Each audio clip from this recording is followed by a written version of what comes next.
So now that we've talked about the composition of the atmosphere and the layers and temperature, we're going to start to talk about the patterns that are present on the Earth's surface in terms of global winds.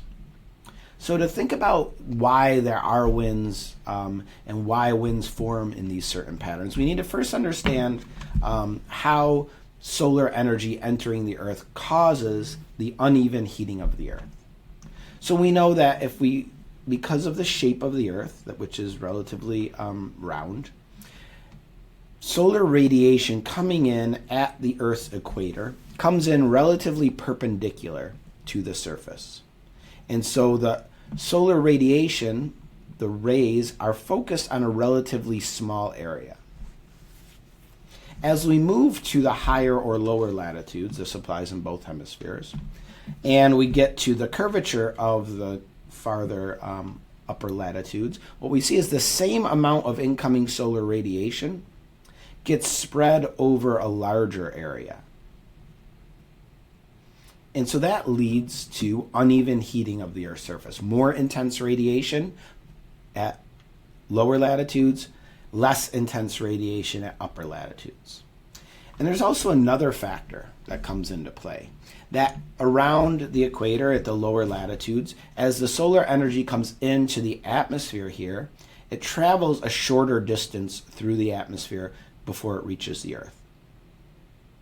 If we look at the upper latitudes, that incoming solar radiation has to pass through a wider area of the atmosphere. So along that pathway, energy can be absorbed. And so there's, again, another reason why there's less intense solar radiation at up higher and lower latitudes compared to the latitudes higher than the equator.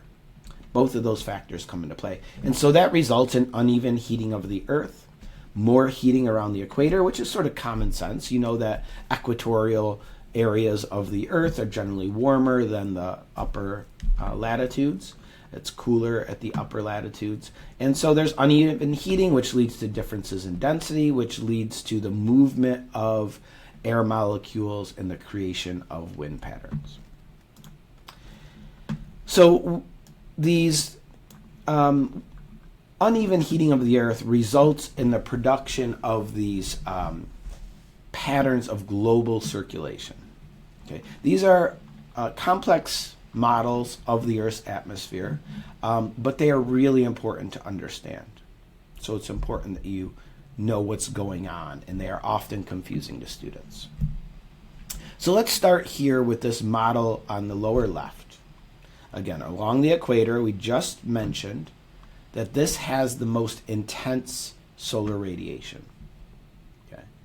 And so as this intense solar radiation heats up the area along the equator, the air over the Earth heats up and it becomes less dense. And we know that less dense gases will rise.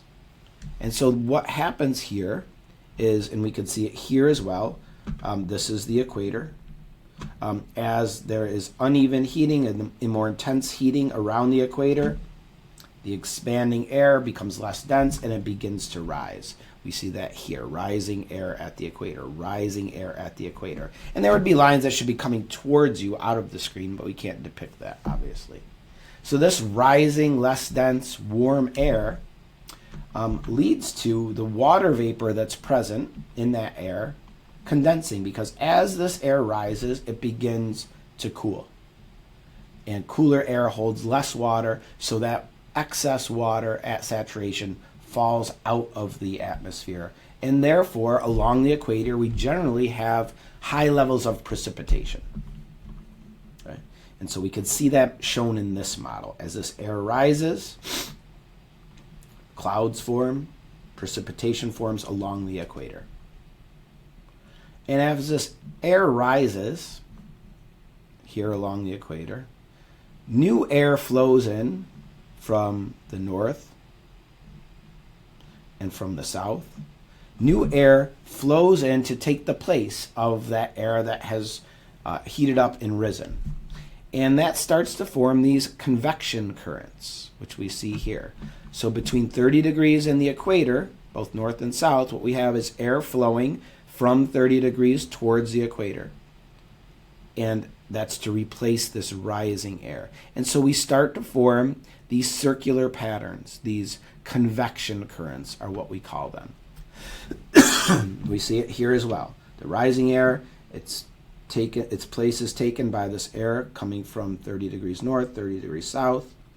And therefore, we create this circular pattern of air as it rises and cools, then falls back to the earth, and we have these convection cells. The convection cells that are just north and south of the equator, between 0 and 30 north and 0 and 30 south, are called Hadley cells. That's the name for these convection cells. And this air, as it sinks back to the earth around 30 degrees, as we see here, and as we see here, you see it here and here, that air that's lost its moisture along the equator, as it descends, it heats up, it returns to the earth, but it has less moisture. So what we have here along 30 degrees north and 30 degrees south is warm, dry air descending. Warm, dry air descending, flowing back to the equator. This same pattern forms between around 30 and 60 degrees. There's another convection cell. You can see it flowing here. These are called the Ferrel cells, both at the north and south hemisphere. And then you have one more cell that forms, and these are the polar cells. And the movement of air in these large-scale convection currents is responsible for the wind patterns that form throughout the earth. It's also really important in terms of biome formation. We've already talked about biomes, and what we know is that we find much of the world's tropical rainforest, etc., clustered around the equator. If we follow the equator, we can see that. And we know from our study of biomes that tropical rainforests are biomes that are present when there's high levels of moisture, warmth, and a long growing season. And so that should make sense with the patterns that we just saw, because along the equator, we have precipitation from the air rising, and we have warm conditions because of the uneven heating of the earth, and so we have a lot of that ecosystem around the equator. It should also make sense then why we have deserts in places where we do. At around 30 degrees north and 30 degrees south is where that warm descending dry air reaches the earth. And that warm dry air leads to the formation of deserts. We can see, the deserts of Africa and Asia and North America, along with Australia and Africa and South America. They're clustered typically around 30 degrees or a little less north and south latitude. So these convection currents that we saw in the previous slide are partially responsible for the formation of biomes in these different geographic locations. We also know that the Earth's, these winds, these large-scale winds, which if the Earth were not spinning, we know that the air from 30 degrees north and 30 degrees south is flowing to the equator at the surface. We know that the air from 30 degrees north to 60 degrees north is flowing northward. But because the Earth is rotating, this phenomenon called the Coriolis effect takes place. The Coriolis effect is due to the Earth's rotation. And what the Coriolis effect is, it is the apparent deflection of winds to the right in the northern hemisphere and to the left in the southern hemisphere. Okay. And to understand this, watch a couple of videos that might make this a little bit more intuitive. But if we think about at the North Pole, if we think about air that's flowing southward here. As this air is flowing southward, the Earth below that air is rotating in this counterclockwise pattern. And so instead of if we're on the surface of the Earth, what it appears is that these winds that are flowing actually, it appears to us that they curve to the right in the northern hemisphere. For example, if you're at the North Pole and you had a great arm and you could throw a baseball south, you'd expect it to go straight. But because of this rotation of the Earth, by the time this ball reaches 30 degrees north, the Earth is rotated, so it actually lands to the right of where you would expect it.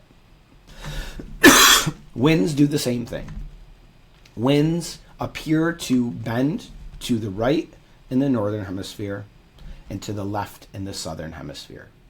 That is what the Coriolis effect is. We can see it here in this side view. Okay?